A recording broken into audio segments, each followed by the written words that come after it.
just thought we could get to know each other.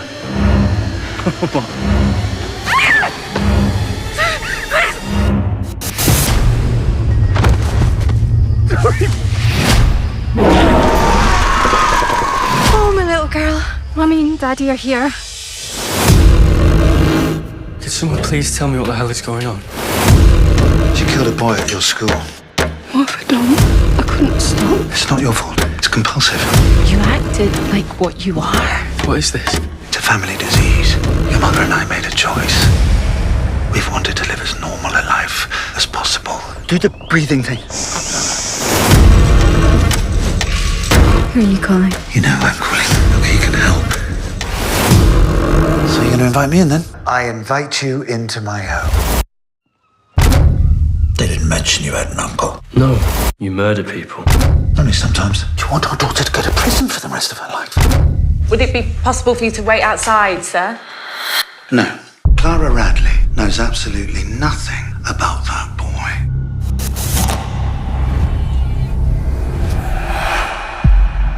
He's invading my mind. It's our secret, okay? I enjoyed it. You've made him a pathetic slave to his appetite like you and me. Well, they do say it's a family disease. The Radleys aren't safe. I have evidence. What evidence? When he bit me, I lost all self-control. You're blushing. No, I'm not.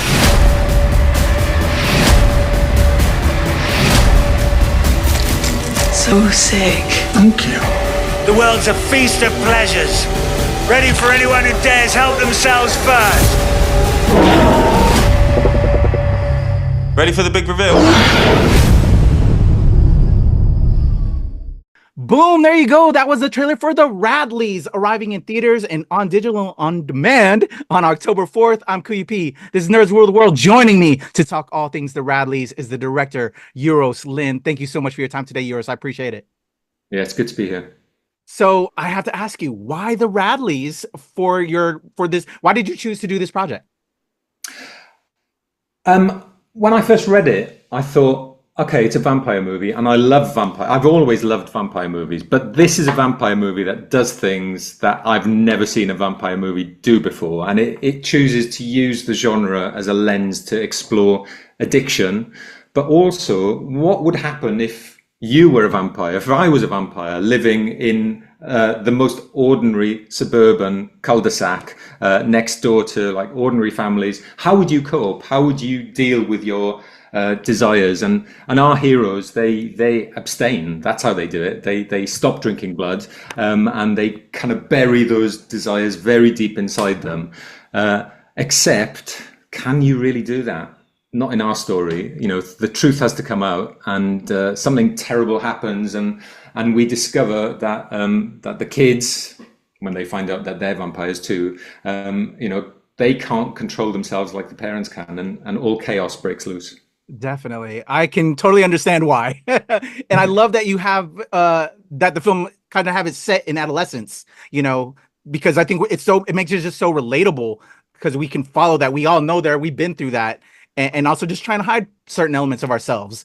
Also, in regards to the casting, one of the things I noted in difference is that, you know, it's the brothers, you made them identical twins in this, and the amazing Damian Lewis. Can you tell me about that change and just casting Damian Lewis, who is remarkable in this film?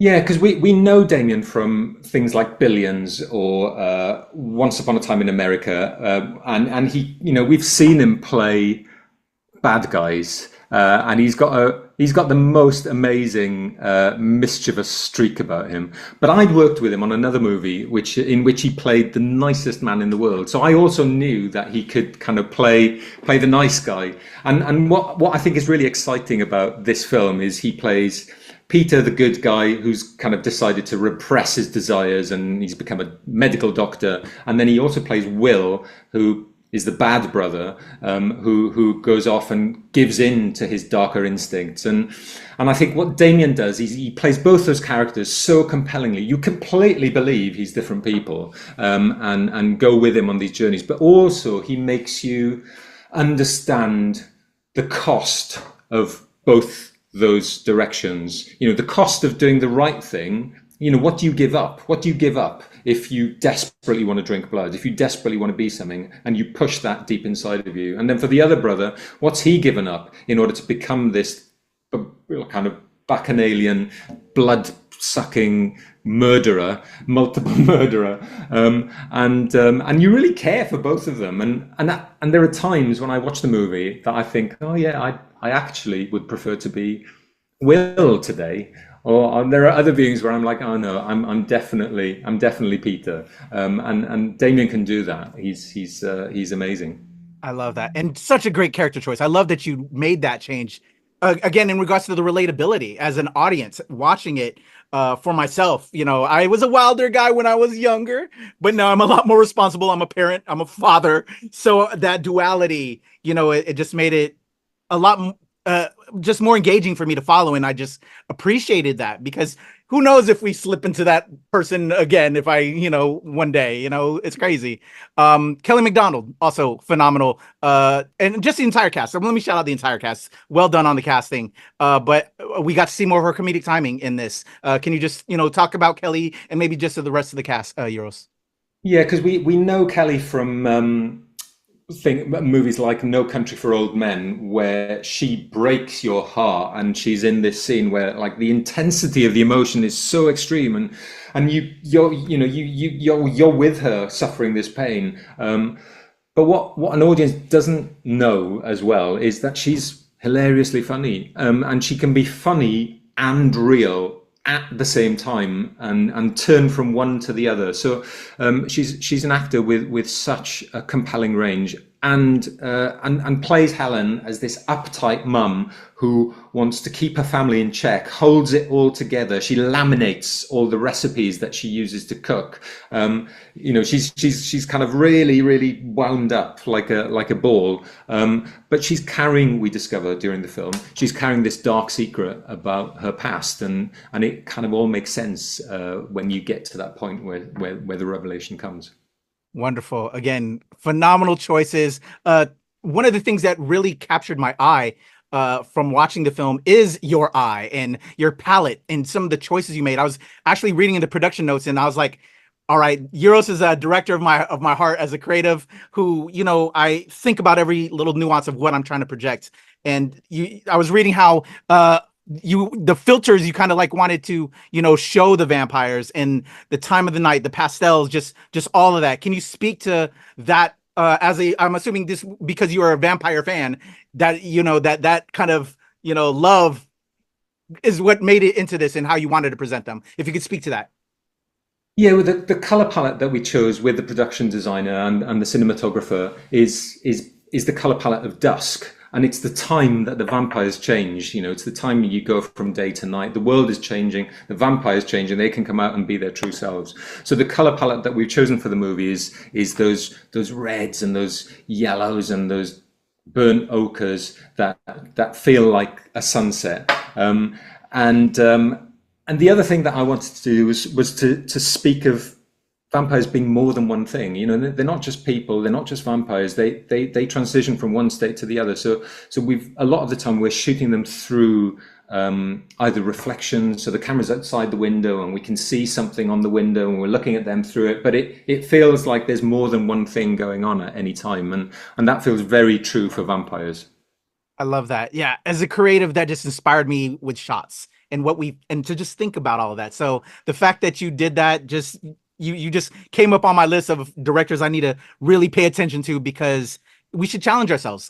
This is an art form that we do and we're blessed to do. So truly inspired to talk to you, Euros. Love the film. Congrats on this project. Let me remind everybody again, the Radleys will be in theaters and digital and on demand on October 4th. Euros, a pleasure chatting with you, sir. Can't wait to see what you're going to do next.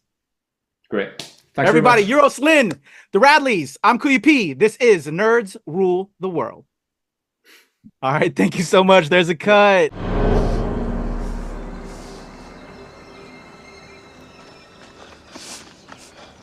Oh my God, here.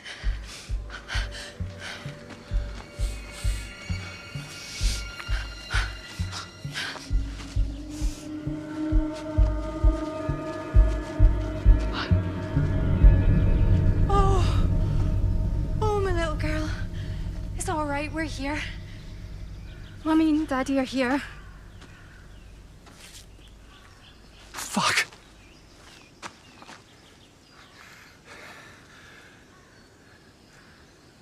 No. Is there really an alternative? God only knows what he weighs. We could carry him. Are you listening to yourself? Have your mouth closed, that's all it would take, Peter. Helen. Helen, this is not you speaking. This is the behaviour you're acting out. And you know where this ends. Come back. I'm sorry. I'm so fucking triggered. I know. It's like an ache.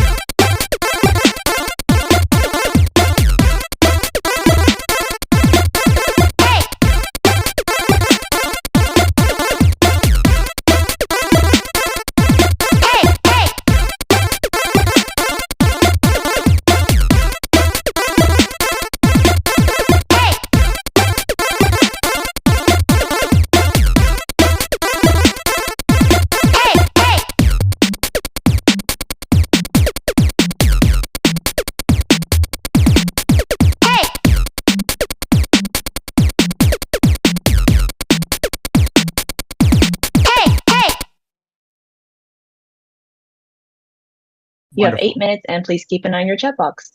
Excellent. I am recording. Thank you, Giselle. Hello, Euros. It's a pleasure to chat with you. Hey, how you doing? I'm wonderful. All right, I'm going to count us in to help me with my edit because I'm putting the trailer right in front of this. All right, here we go. In a 1, 2, 3.